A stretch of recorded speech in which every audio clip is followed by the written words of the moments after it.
There's something about knowledge, there's something about the truth that we know before we can apply it. Okay? So that's why we are here today. So we're going to talk about the good news. And really, my summary is Jesus is the good news. Okay? So let's go to the next slide. We read this before, but let's all stand up. We're just going to read 18 and 19. Okay? Let's read it together. 1, 2, 3. The Spirit of the Lord is on me because He has anointed me to proclaim good news to the poor. He has sent me to proclaim freedom for the prisoners, recovery of sight for the blind, to set the oppressed free, to proclaim the year of the Lord's favor. Let us pray.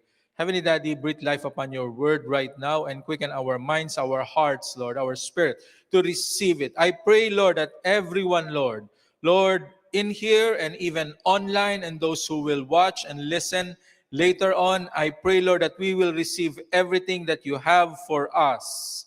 Lord, that no one, Lord, will leave empty-handed, that you will meet us at the point of our needs through your word and through your presence and through your power, O God, in the mighty name of Jesus. Kingdom of heaven come, will of God be done. In Jesus' name we pray, and all God's people say, Amen, amen. Okay, let's have our seats, please. Okay, are you ready? Yeah.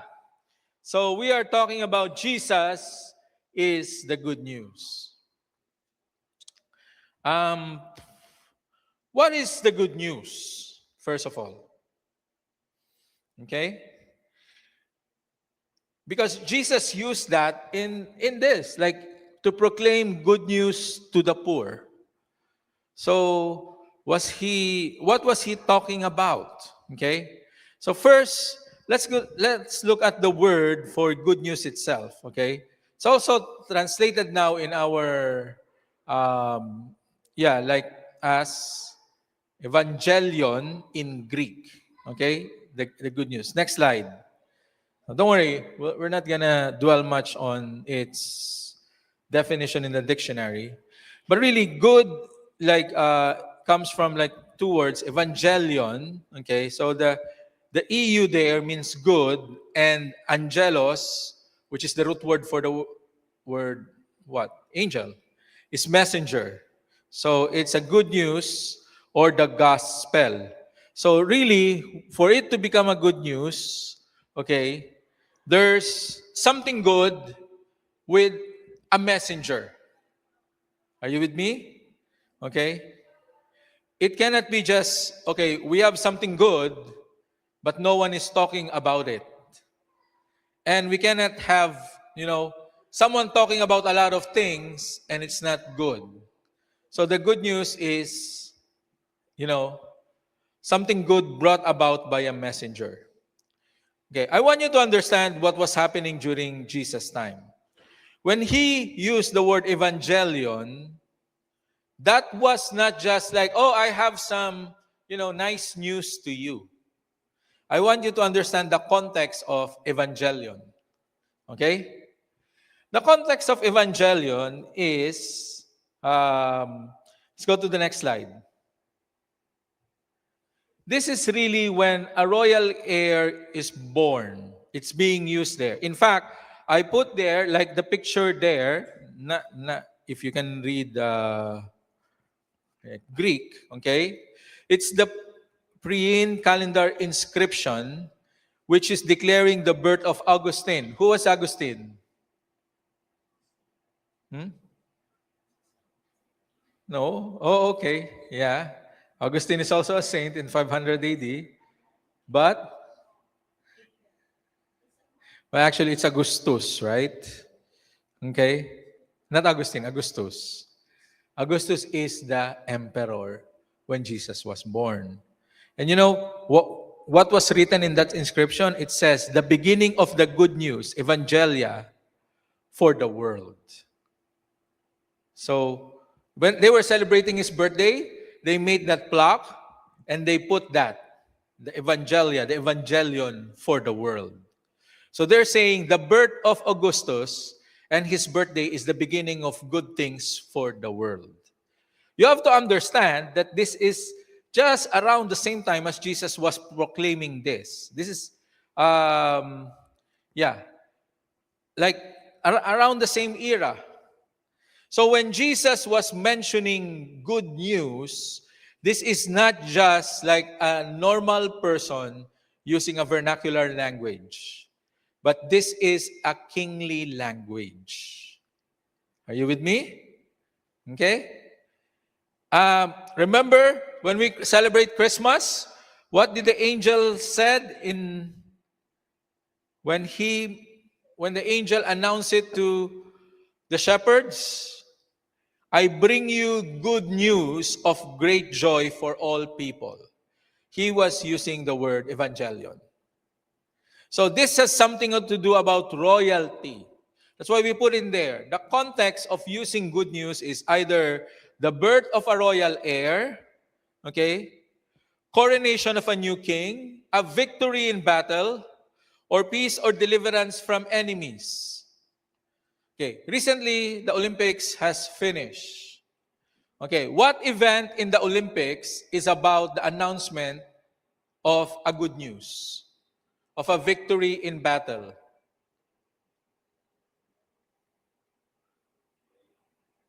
Anyone? Hockey? No, we lost. Okay. Okay.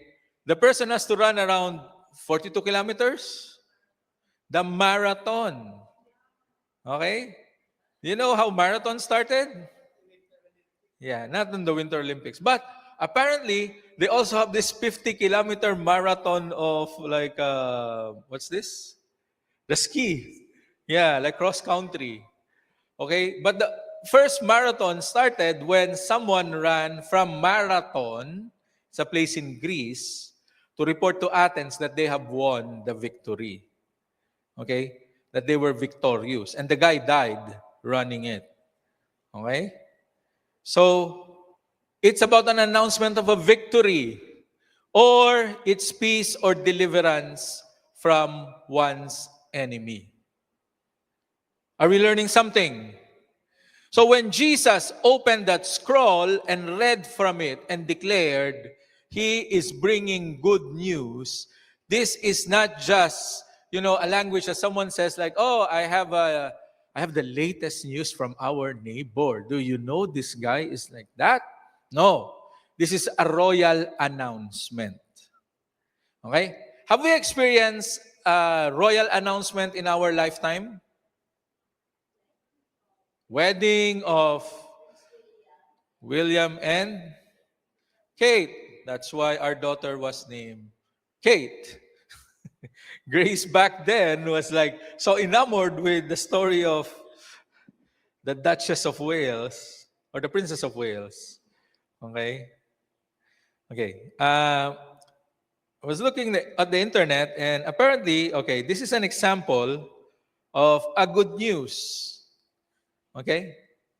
Next slide, sorry. If you go to the next slide, can you zoom? No? Okay? So this is actually an announcement, I have to zoom several times, of the birth of one of the royal heirs, the crown of England. I believe the person was born, okay, it's not George. I zoom it in. Okay, so the youngest one, April 23, 2018. Okay, so who's that? No, Louis. Yeah. Okay, so that's what they do. They post that in Buckingham Palace. It's like, and the guy is fourth in line of succession, whether you like it or not. Okay, he's in line to be our king. We are Canadians, right? Who's our king? Charles is our king. Okay? So fourth in line in succession. And yeah, and everyone likes. Do you like good news? Right? You know, when I was in high school, I was news editor of our local paper, of our school paper. And as news editor, of course, I need to learn what news is. And my teacher always tells us that bad news is good news. Okay? You're always looking for the sensational. You're always looking for something bad that happened to people. Um, then when we were growing up, okay, let me know if you can identify with this. Okay, when we see our parents watching the news on TV, we figure out, oh, this is how old people live. They watch the news. Okay? And guess what? What do we watch now? The news. So there's something about news. Like we want to be updated on what's happening. But more so, really, like it says, like even if you look at a newspaper, who among you haven't seen a newspaper? I think there will be a time that people have not seen a physical newspaper. Have you seen a physical newspaper? Yeah. When was the last time you held a physical newspaper? 3 years ago? Okay. I remember when I was taking the TTC, there were still like a lot of free newspapers around and stuff. Like that's what you read before the arrival of cell phones and things, right? You need something to make yourself busy on the TTC or the GO train. Yeah. And one of the principles of news writing is bad news. Why do people want to listen or read about bad news? It's interesting. What else? Hmm? They can learn. Okay. What else? Information. Yeah. I myself, like I try to find out the 5 top, what do you call this, headlines of the day. I have made it a habit, and it has served me well. Because when you are at work and you don't know what's happening in the world, then you don't have a conversation starter. And usually, not just as a pastor, but as a person, like I want to come across as someone who cares about what's happening in the world. Okay? And also, it's really a good conversation starter, especially if you're talking to, like, it's a tip. If you're talking to your boss or someone higher than you, most probably they start with those things. Aside from the weather, weather is boring. Okay, but in Canada, like that's how we really start conversations, right? Yeah, but there's also a part of us, like we want to empathize if there's war. Okay, but there are also things that sometimes we feel like, oh, I'm better than those people. You hear about corruption, you hear about things happening. So different ways, but all of us, we consume a lot of bad news. If you open a newspaper before, okay, have you opened a newspaper lately? Where are the good news part? Where? Lifestyle and features. Okay? Everything and entertainment, but even entertainment, it's all gossip. It feeds actually our need for gossip. Like there's something there, right?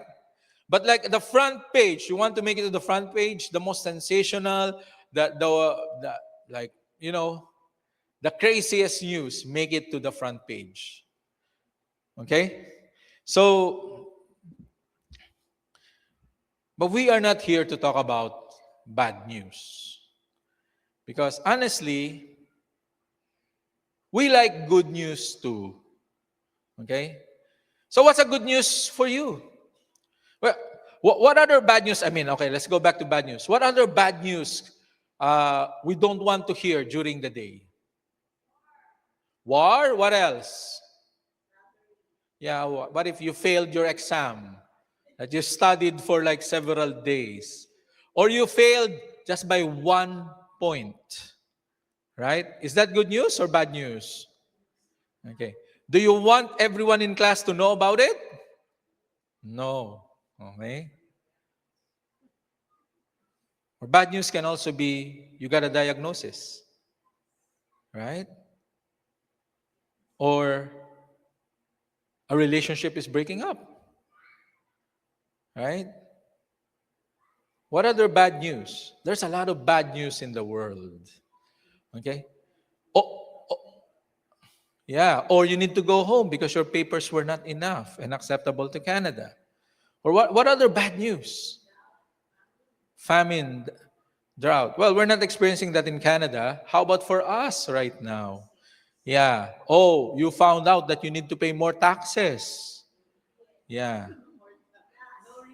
Yeah, the gas prices are increasing. Okay, can you see? The prices right now, it's 1.5. Okay. We're surrounded with bad news. Okay.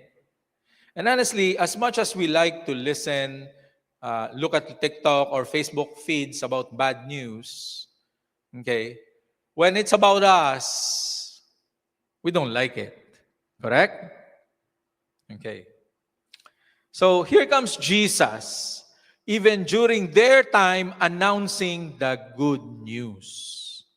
And it's a royal proclamation. Okay? Could be similar to that or even better. Because honestly, we don't care if he's the fourth in line in the throne. Okay?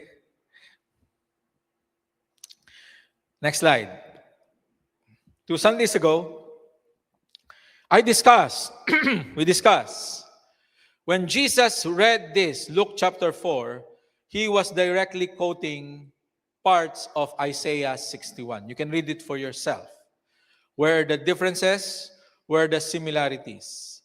That's why what we did was, next slide, we look at where those things came from. Okay, next click. Click. Yeah, just show them all. Okay. So Jesus did not make a direct quotation of Isaiah 61. The thing that I would like to highlight, go back to the previous slide, is in Isaiah, there is something he modified and deleted from Isaiah 61. Particularly in verse 2. In Isaiah 61, it says, to proclaim the year of the Lord's favor and the day of vengeance of our God, to comfort all who mourn. Okay? And yet, in here, he just said, to proclaim the year of the Lord's favor. Okay? In other translations, he was using the word, the year of Jubilee. Go back to the next slide. All clicks. Yeah. So Jesus, when he came, he withheld that part of Scripture saying, I'm here for judgment. But right now, he is extending an olive branch and reconciliation for everyone. So that is good news. That the King, okay, is merciful to us.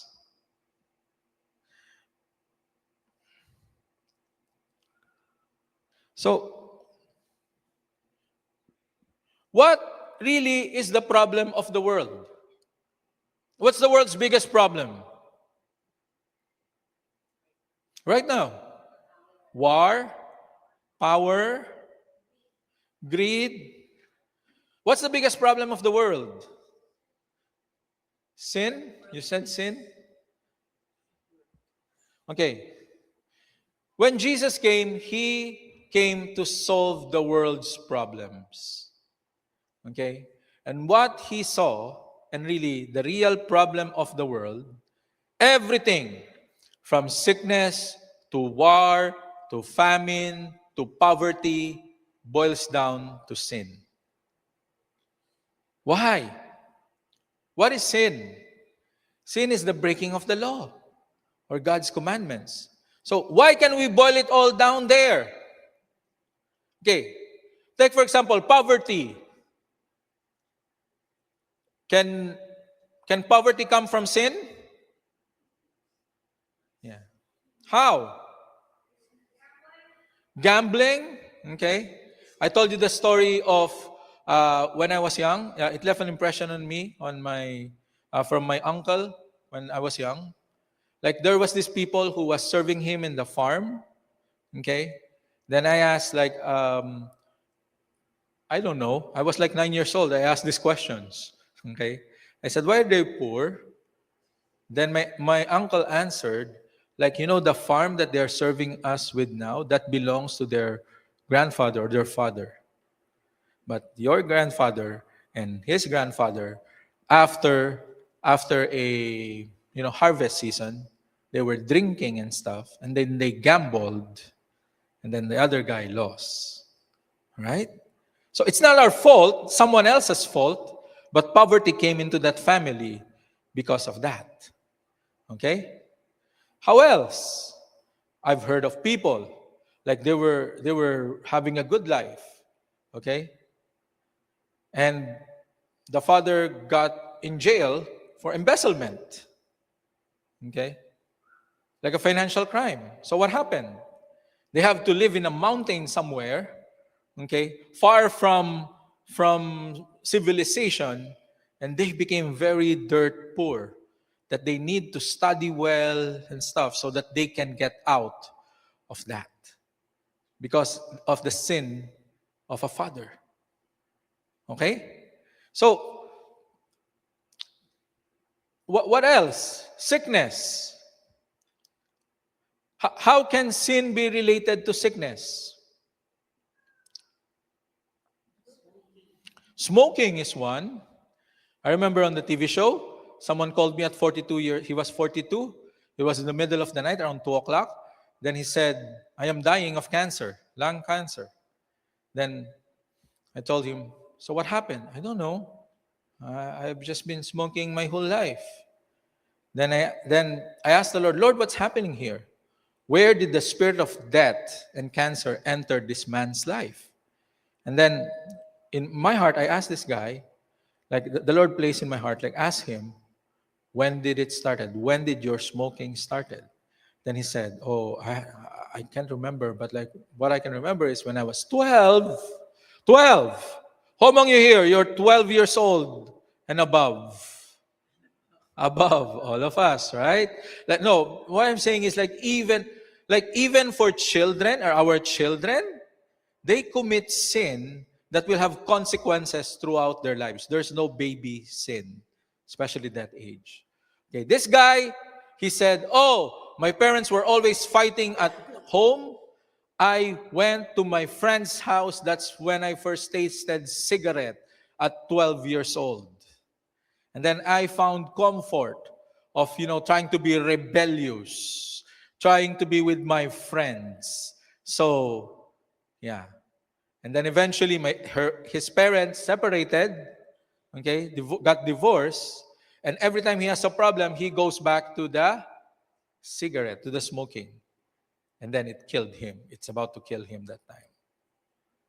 Okay, are you with me? Like a lot of things in our lives really started with sin, even if it's not yours. Okay? What else? Yeah, alcohol addiction. Okay? Or any form of addiction. I've heard of a story of this guy, like he saw his father always beating up his mother. Okay? Because the guy was a drunkard. He was always drunk. And he had many women and a lot of crazy lifestyle. And he's hurting his family. Okay? What happened next? This guy said, I will not be like my father. Okay? You know what happened when he grew up? He was so hurt with his family environment. He was so hurt with how people look at them and stuff. Then he said, now I understand my father, why he is drinking so much. And he became the person he hated when he was young. Right? Can you see what sin does? Okay? That's why when Jesus came, he went to the root of the problem. The problem was not the Roman Empire, else he could have just obliterated them right there and then. Okay? The problem was not the Pharisees. The problem was not the religious system. The problem was in the hearts of men. And Jesus went straight to the heart of the problem. Because the heart of the problem is the problem of the heart. I'll repeat. Most of the time, and really, the heart of the problem is the problem of the heart. And Jesus went for that. Okay?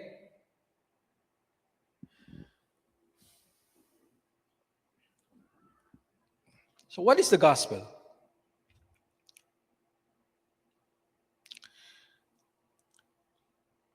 There are many ways to present this, but I'm going to use something that reminded me of my trip to Israel. Okay, next slide. Okay, the picture there is what you call, okay, Jarlene or Mama, where is this? Yeah, what city? Bet Shean. Yeah. Okay. That road was amazing.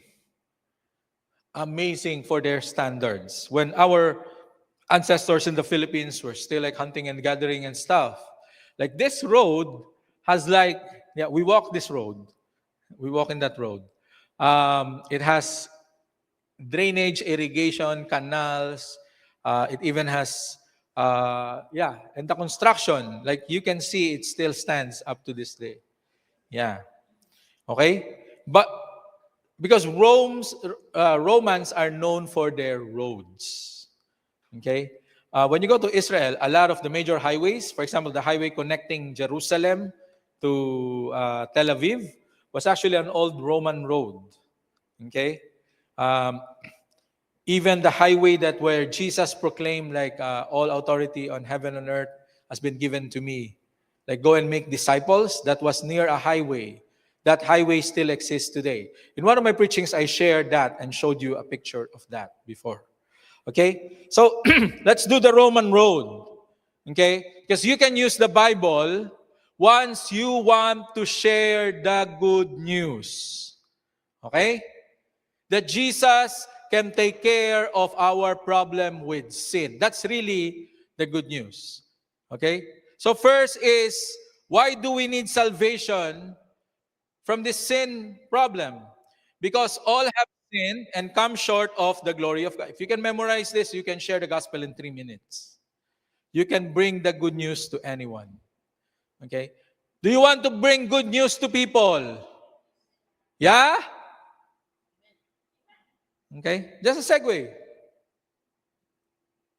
few days ago, a coworker was complaining.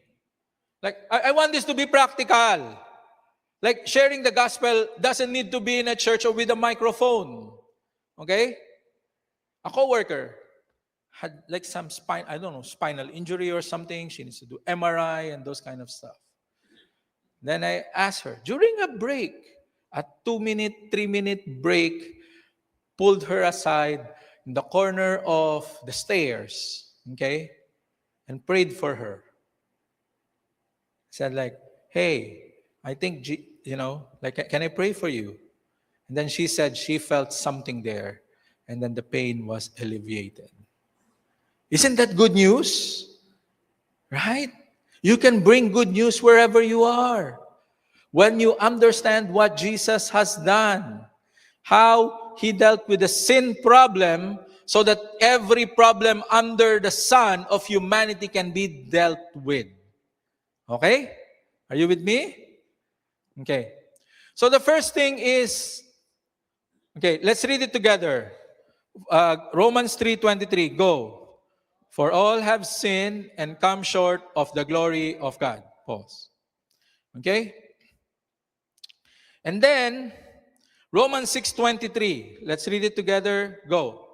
For the wages of sin is death, but the free gift of God is eternal life in Christ Jesus our Lord.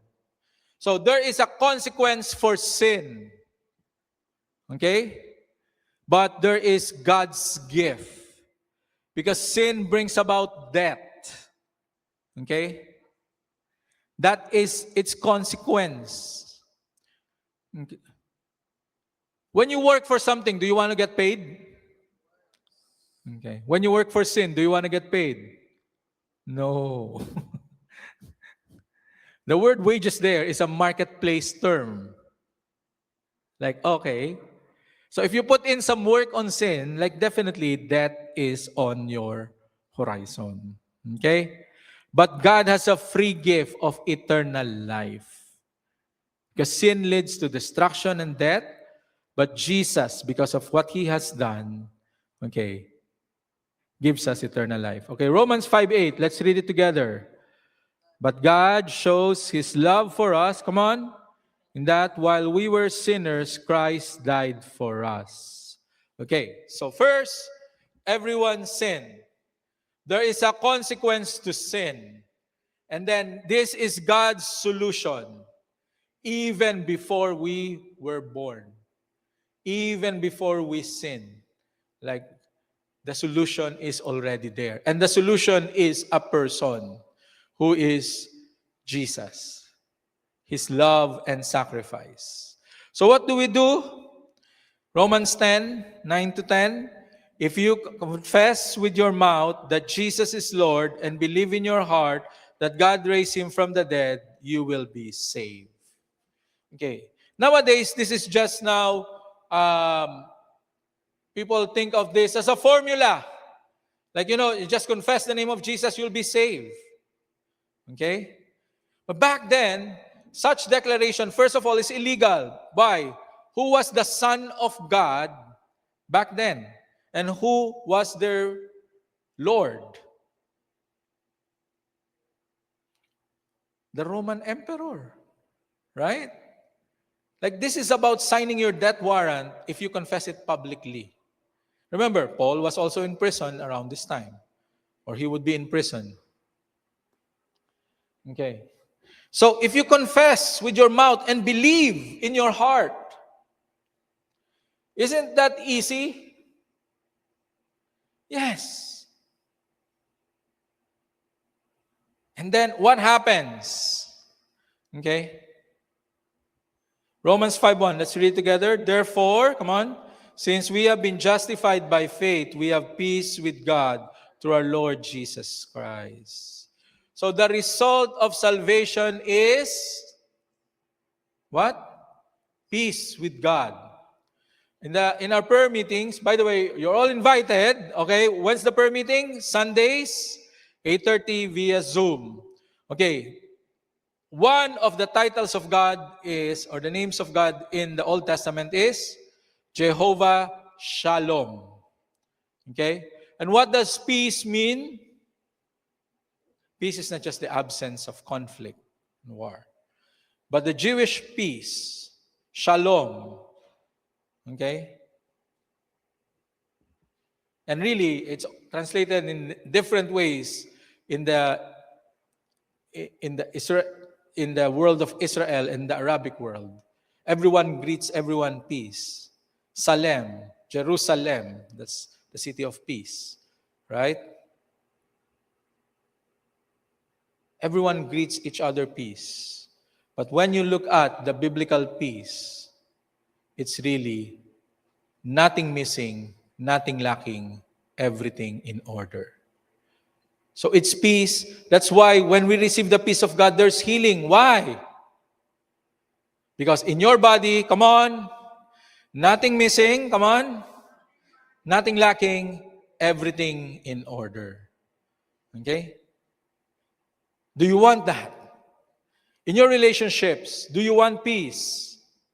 Nothing missing, nothing lacking, everything in order. In your job, do you want peace? In your business, what does peace look like? Overflowing, promotions, right? Recognitions, new businesses, more businesses, supernatural and natural provisions. We put that in our prayer for offering. Are we learning something? Okay?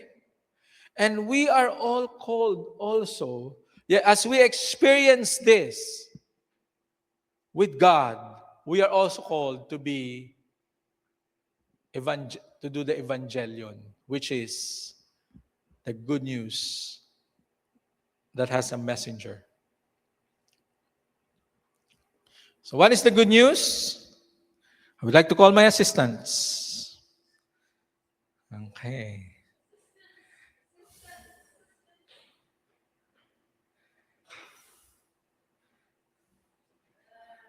Okay, come on.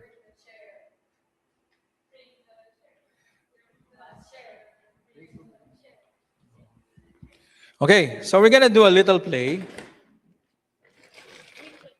Okay. Maybe we can put that there, please.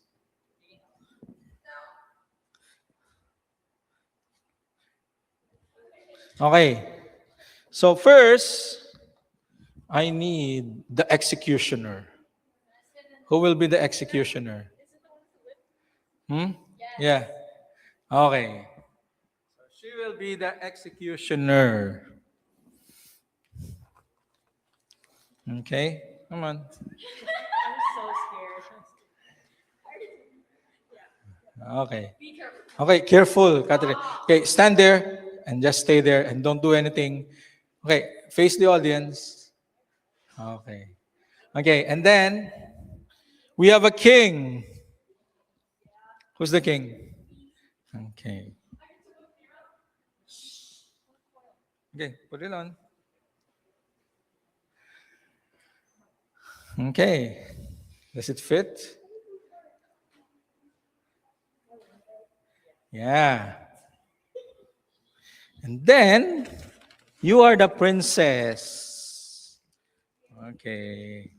And the princess, okay, is beside the king always. Okay, go beside the king.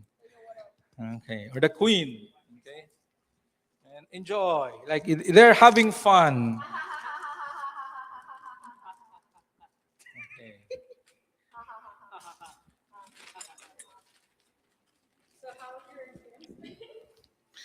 Okay. So life in this kingdom was going so well.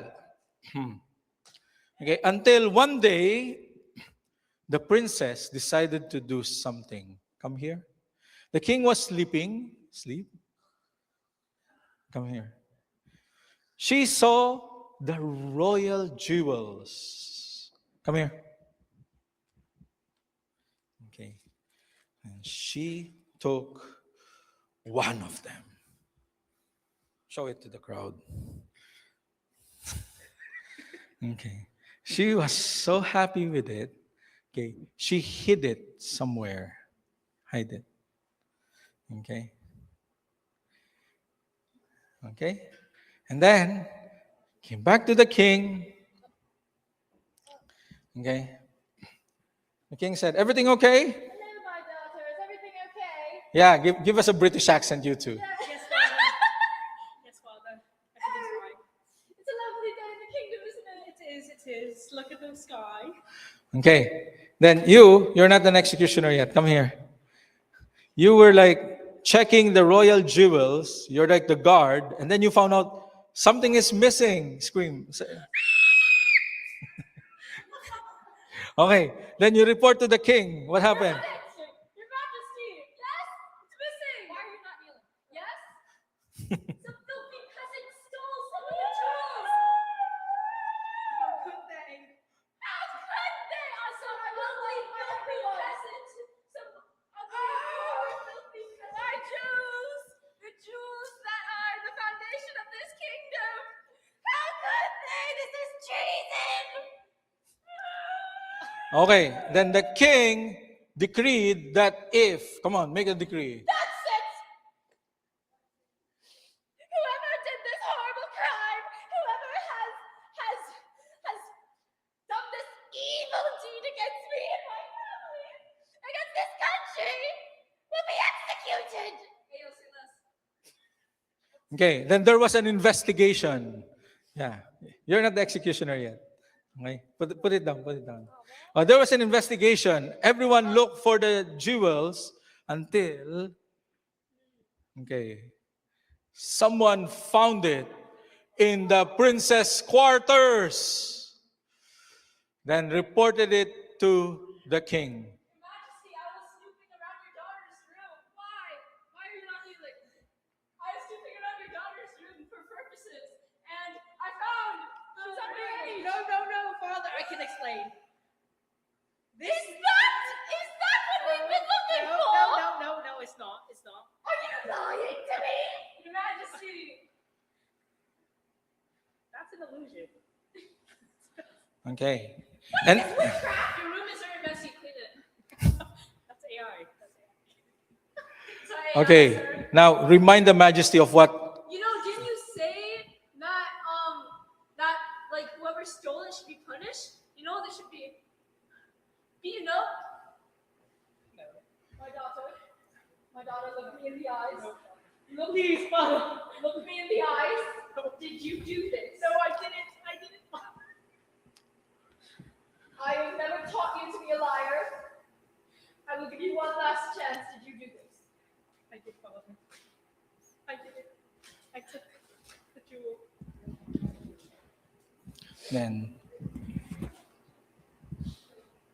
you have to be punished. Go. Everyone in the town square, Stop. gather around. We have found the criminal that has taken our crown jewels. And she is to be punished for her evil deeds. Okay, You now stop it. kneel You down. Crouch down. Are you sorry for what you've done against this kingdom? Are you sorry? I am sorry. This vile act you have committed against me. I'm sorry. She is guilty. But wait! There's more. Before you punish her. No. Before I am your king, I am her father. Thank you. Oh!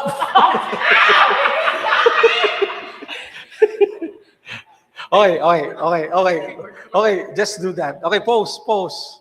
Do not hit me! Okay, stop. Okay, Charis, Kate, don't hit her. Okay. Thank you, Father. Okay. Stop! Okay. Kate. Okay, just sit down. Okay, just pause. Okay. I know it's comedic, but that's what God did. Okay? He is the righteous God. We deserve to be punished, but he took the punishment upon himself. Come on, let's give these ladies a hand. They want to perfect that skit, they said. Yeah. Okay, stop. Give me that. Okay, give me cake. I know it's fun. Wait, let go. Okay, one more round of applause for him.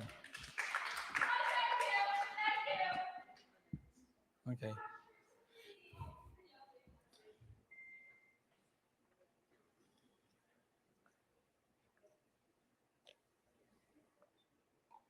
That's how God took care of the sin problem.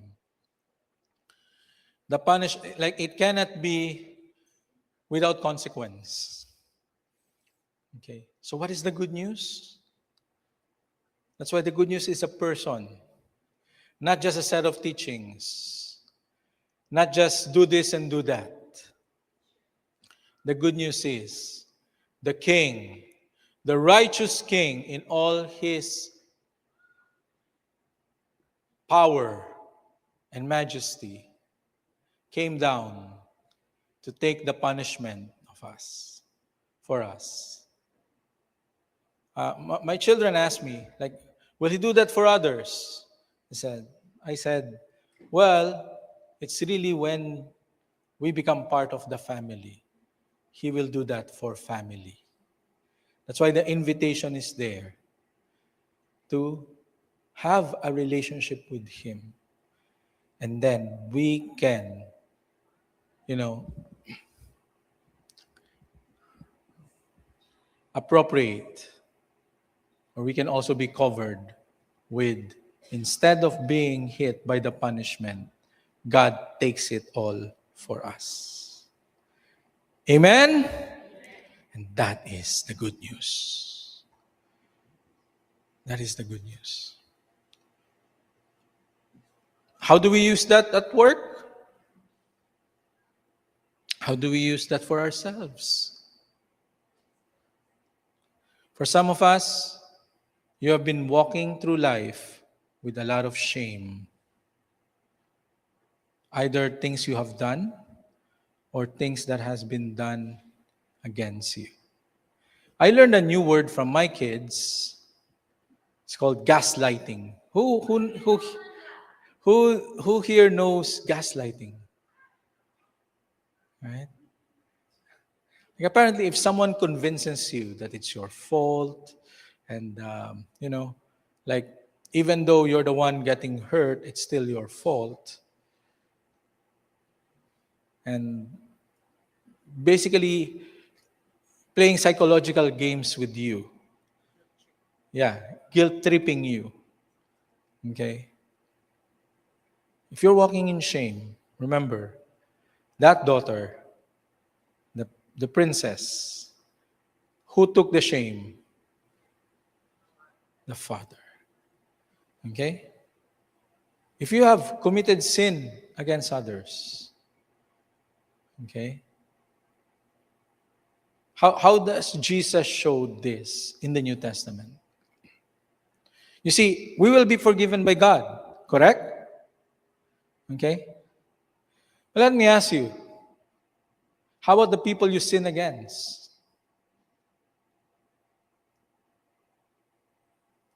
What was Jesus' solution when someone comes to him and receives that new life and forgiveness from him? If they defrauded others of money, what do they need to do? You have to pay them back with interest. Why? God can take care of your standing with him, but you're standing with the community and with the people, okay, especially if you're a repeat offender, God will forgive when we come to him. Okay? But God also put a template in the Bible that we also need to make peace with one another. Are you with me? But the starting point is, I have been forgiven by my Father. Not that we're trying to earn forgiveness from others, but because we have been forgiven. And that's also why we can forgive others. Okay? Amen? Sometimes it's not just like bringing the kingdom, like the power encounters, the prayer for the sick and stuff. Maybe the good news that can come out from you is forgiveness to people whom felt that you have offended them. That's also good news. Remember, how did Jesus started this good news process with us? He gave us a new beginning by first forgiving us, taking upon himself the punishment that is supposed to be upon us. Are you with me? So we can extend that to others. Jesus is the good news. While preparing for this, I was asking the Lord, Lord, how about me? Am I only just delivering the good news, just the evangelion? Then the Lord put in my heart, like Joseph, I am your good news. Then as I reflect on that, I actually began to cry. And as I reflect on that, I realize I can pit any bad news, any shame, any negativity, anything also I have done that is against the will of God, to Jesus is my good news. And then things begin to shift. Things begin to change. So today, I want you to know Jesus is your good news. When God wanted to solve all the problem of humanity, He started with the sin problem by taking upon Himself the punishment that is upon us. Okay, we can have a new beginning in Him. We can have healing. We can have freedom. Okay, we can have a fresh start. That is the good news. Amen? And we can express this to others. Remember, even Jesus, some people, they want to be a prophet of doom. Or like, oh, God is going to destroy everyone. God is going to punish this. They even change their voice so that they will sound convincing. Okay? But Jesus Himself, He had an opportunity to bless everyone in His neighborhood. That was His old childhood home in Nazareth.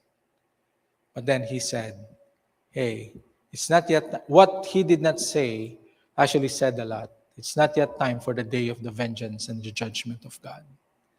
It is, I came here for the good news. And guess what? Even up to now, let me tell you this. What news do you want to change in your life today? Okay? He is. The person of Jesus Christ is our good news. Amen? It could be with our children, with ourselves, our job. If you're so concerned about the world, okay? Different peoples, your finances, He is the good news.